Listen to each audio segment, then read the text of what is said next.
ভারত বাংলাদেশ সীমান্তে এই ops alert অত্যন্ত প্রাসঙ্গিক এবং তাৎপর্যপূর্ণ। একদিকে দাঁড়িয়ে ভারত এবং বাংলাদেশ তার যে হাই টেনশন পরিস্থিতি এবং সীমান্তে এই অপস অ্যালার্ট জারির ক্ষেত্রে সীমান্তবর্তী এলাকায় নিরাপত্তা তো বাড়ানো হয়েছেই, একই সঙ্গে কাঁটাতারহীন যে সমস্ত এলাকাগুলো রয়েছে তাতে বিশেষ নজরদারি। এবং কদিন আগেই ভারত বাংলাদেশ সীমান্ত উত্তপ্ত হয়, আপনারা জানেন। 26শে জানুয়ারি সুখদেবপুর যেখানে তিরঙ্গা যাত্রা, সেখানেও শুভেন্দু অধিকারী তিনি উপস্থিত হবেন এবং সেখানে তার একটি যাত্রা রয়েছে। তার আগে যে ছবি দেখা গিয়েছিল বেশ কয়েকদিন আগে, এই উত্তপ্ত পরিস্থিতি আমরা দেখেছিলাম। একে একে ছবিগুলো আজকে দেখাবো, অপস অ্যালার্ট জারি এবং তারপর পরবর্তীতে নিরাপত্তা কতটা আঁটোসাঁটো বিএসএফ এর তরফ থেকে, ঠিক কোন কোন পরিস্থিতি এই মুহূর্তে চলছে। সোমক লাহিড়ী আমাদের প্রতিনিধি সরাসরি রয়েছেন এই মুহূর্তে। সোমক, মালদার ছবিটা তুমি জানিয়েছো গতকালও, আজ থেকে ছবিটা ঠিক কোন জায়গায় গিয়েছো?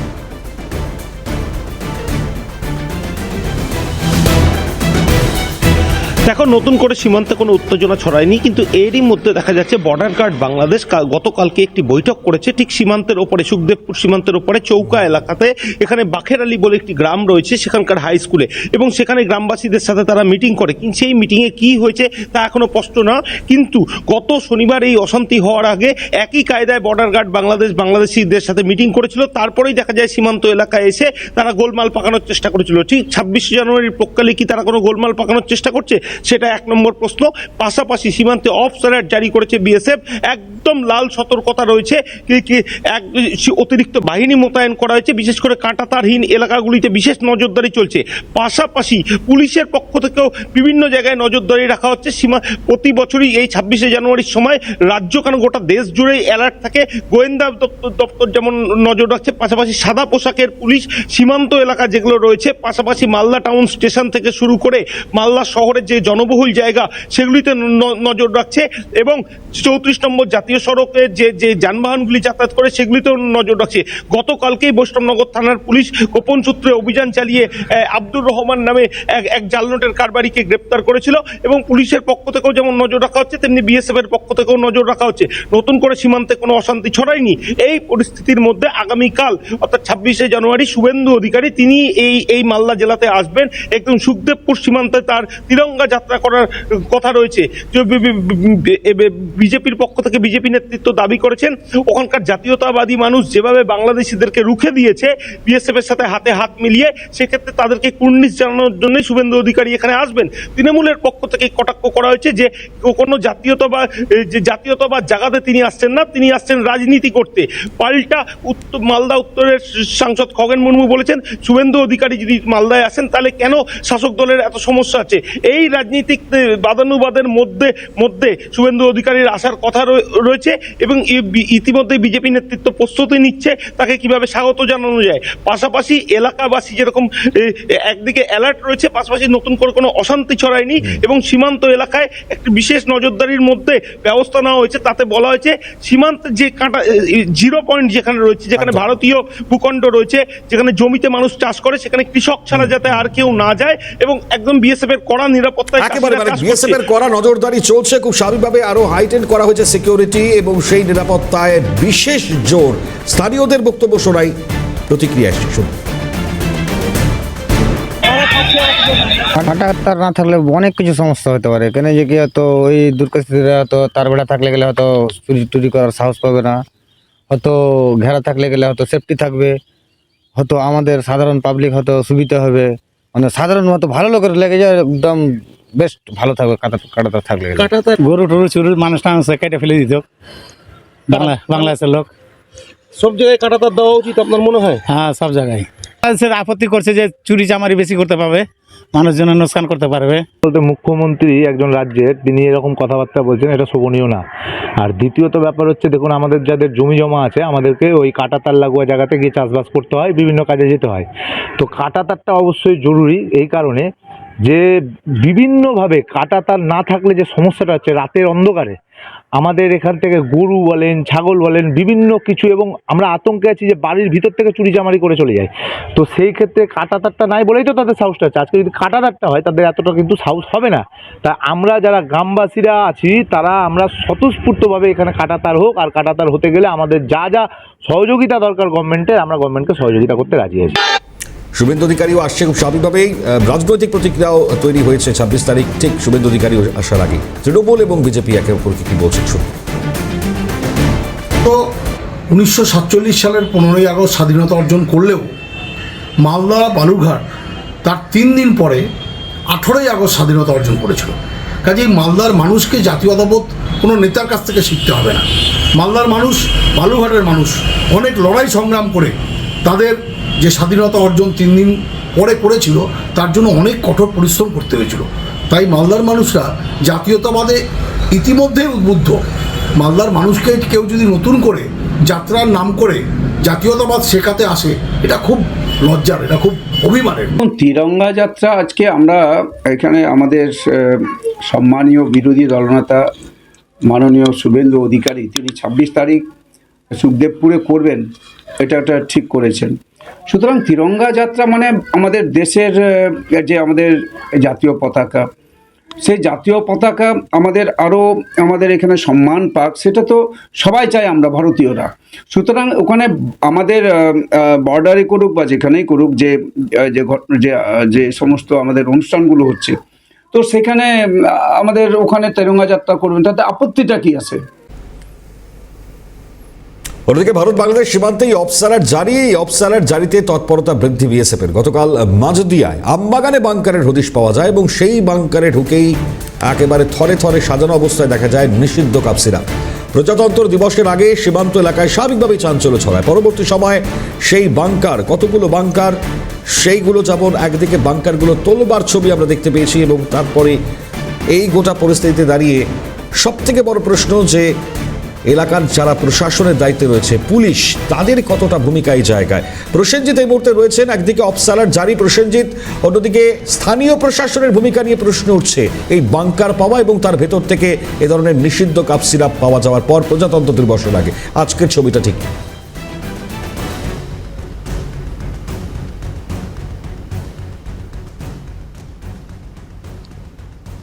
দেখো মণিময়, এই বাংকার উদ্ধারকে কেন্দ্র করেই কিন্তু চাঞ্চল্য ছড়িয়েছে এলাকায়। দীর্ঘদিন ধরে যে বাংকারগুলো ওখানে তৈরি করা হচ্ছিল, অর্থাৎ একদিনে কিন্তু সম্ভব নয়, কারণ যে উচ্চতা এবং যা দৈর্ঘ্য প্রস্থ যেটা জানা যাচ্ছে, প্রায় 15 ফুট দৈর্ঘ্য এবং 12 ফুট উচ্চতা এবং 12 ফুট প্রস্থ, অর্থাৎ এই যে বাংকার তৈরি করতে কিন্তু একদিনের সময়ে বা একদিনের মধ্যে একজন ব্যক্তি তৈরি করতে পারেনি, অর্থাৎ দীর্ঘদিন ধরে কিন্তু এই বাংকারের কাজ হয়েছে। অর্থাৎ সেই জায়গায় দাঁড়িয়ে প্রশাসনের ভূমিকা নিয়ে উঠছে প্রশ্ন, কারণ যে জায়গাতে এই বাংকার উদ্ধার হয়েছে তার থেকে ঠিক সীমান্ত বা বর্ডার দূরত্ব প্রায় 3 কিলোমিটার। অর্থাৎ এই যে উদ্ধার, অর্থাৎ এই যে অপস অ্যালার্ট জারির পর থেকেই কিন্তু তৎপরতা বেড়েছে বিএসএফ এর। গতকালই আমরা কিন্তু সেই খবর সম্প্রচার করেছিলাম। তারপরে কিন্তু নজর ছিল আমাদের বর্ডার লাগোয়া এলাকা থেকে শুরু করে সীমান্তবর্তী যে বর্ডার রয়েছে, অর্থাৎ এই যে সীমান্ত এলাকায় যেভাবে তৎপরতা বিএসএফ এর, সেই তৎপরতার অপস অ্যালার্ট জারির পর থেকেই কিন্তু তারা একের পর এক এলাকা তারা নজরদারি রাখছে এবং তাদের এই তৎপরতার কারণেই কিন্তু গতকাল উদ্ধার হয়েছে। অর্থাৎ এই জায়গায় কিন্তু প্রশাসনের ভূমিকা নিয়ে উঠছে প্রশ্ন। কারণ দেখো মণিময়, সকালবেলায় যখন বিএসএফ এর পক্ষ থেকে ওই মাটির নিচে পুঁতা যে ট্যাঙ্কারের সাইজের যে বাংকার উদ্ধার হয়েছে, অর্থাৎ একটি ঠিক লরিতে যে ট্যাঙ্কার বা লরিতে যে ট্যাঙ্কারগুলো যায়, ঠিক সেই টাইপের কন্টেনার টাইপের, অর্থাৎ এই বাংকার উদ্ধারের সময় পুলিশ কিন্তু ঘটনাস্থলে ছিল না। একদম প্রশাসনকে বারংবার কিন্তু এত নিয়ে প্রশ্ন আছে। এবং অপসালার যে জারি রয়েছে সেই ছবিটাও ঠিক কোন জায়গায় রয়েছে আজকে, একেবারে কতটা কড়া প্রহরায় রয়েছে বিএসএফ।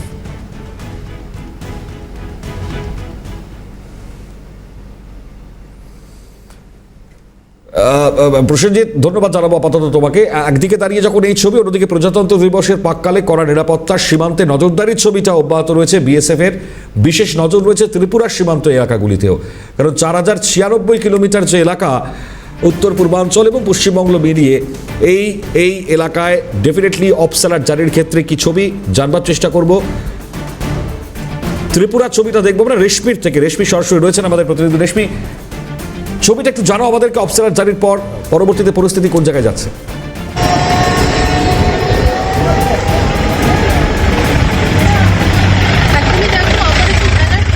জারি করা হয়েছে এবং তারপর থেকে কিন্তু যে সীমান্ত এলাকাগুলি রয়েছে, সেই সীমান্ত এলাকাগুলিতে প্রজাতন্ত্র দিবসকে কেন্দ্র করে একেবারে কড়া নিরাপত্তা দেওয়া হয়েছে। একেবারে আগস্ট মাসের পর থেকে এমনিতেই কিন্তু যে ভারত বাংলাদেশ সীমান্ত এলাকাগুলি রয়েছে, সেই সীমান্ত এলাকাগুলিতে কড়া নজরদারি রয়েছে বিএসএফ এবং যারা প্রশাসনিক আধিকারিক রয়েছেন তাদের, এবং এই মুহূর্তে দাঁড়িয়ে প্রজাতন্ত্র দিবস এবং তাকে কেন্দ্র করে একেবারে কড়া বেষ্টনীর মধ্য দিয়ে যে নিরাপত্তা এলাকা সীমান্ত এলাকাগুলি রয়েছে সেগুলির মধ্যে নিরাপত্তা মোতায়েন করা হয়েছে। আমরা যে ছবিটি ত্রিপুরা থেকে তুলে ধরেছি সেটি আখাউড়া সীমান্ত বন্দরের, এবং ওই এলাকাতেও কিন্তু অপারেশন অ্যালার্ট জারি হওয়ার পর থেকে যারা নিরাপত্তা রক্ষীরা রয়েছেন, বিএসএফ এর আধিকারিকরা রয়েছেন, তারা কিন্তু দিন রাত কড়া পেট্রোলিং চালাচ্ছেন সেই এলাকাগুলি দিয়ে, যাতে কোনো ধরনের অপ্রীতিকর ঘটনা না ঘটে সেই ঘটনাগুলি এড়াতে কিন্তু তারা জোর তৎপরতা চালিয়েছেন। একেবারে বলা চলে যে ত্রিপুরা সীমান্ত, সেই ত্রিপুরা সীমান্ত দিয়ে অনুপ্রবেশের যে বিষয়টি, সেই বিষয়টি কিন্তু বারবার উঠে এসেছে। প্রায় এক বছরে 3000-এর বেশি অনুপ্রবেশ এই সীমান্ত এলাকা দিয়ে হয়েছে, এবং তার পরবর্তী সময়ে এই যে প্রজাতন্ত্র দিবসকে কেন্দ্র করে কোনো ধরনের অবৈধ অনুপ্রবেশকারী বা কোনো ধরনের জঙ্গি আস্ফালন যাতে না ঘটে সেই জন্য বিএসএফ এর যারা আধিকারিকরা রয়েছেন তারা কিন্তু নজরদারি বজায় রেখেছেন, এবং এই যে অপারেশন এলার্ট তাকে কেন্দ্র করেও কিন্তু ত্রিপুরার যে সীমান্ত এলাকাগুলি, সেই সীমান্ত এলাকাগুলি একেবারেই সিল করে দেওয়া হচ্ছে। যারাই এই সীমান্ত এলাকা দিয়ে আসা যাওয়া করছেন তাদেরকে চেকিং করা হচ্ছে। সীমান্ত এলাকার যে বাড়িঘর রয়েছে সেগুলির উপরে নজরদারি রাখা হয়েছে, এবং সীমান্ত এলাকাগুলি দিয়ে যে পাবলিক ট্রান্সপোর্ট বা এমনি যারা সাধারণ মানুষ যাতায়াত করছেন তাদেরকে কোথায় যাচ্ছেন, কেন এসেছেন, কি ব্যাপারে সবকিছু কিন্তু একেবারে খতিয়ে দেখা হচ্ছে। মণিময়, ধন্যবাদ রেশমি।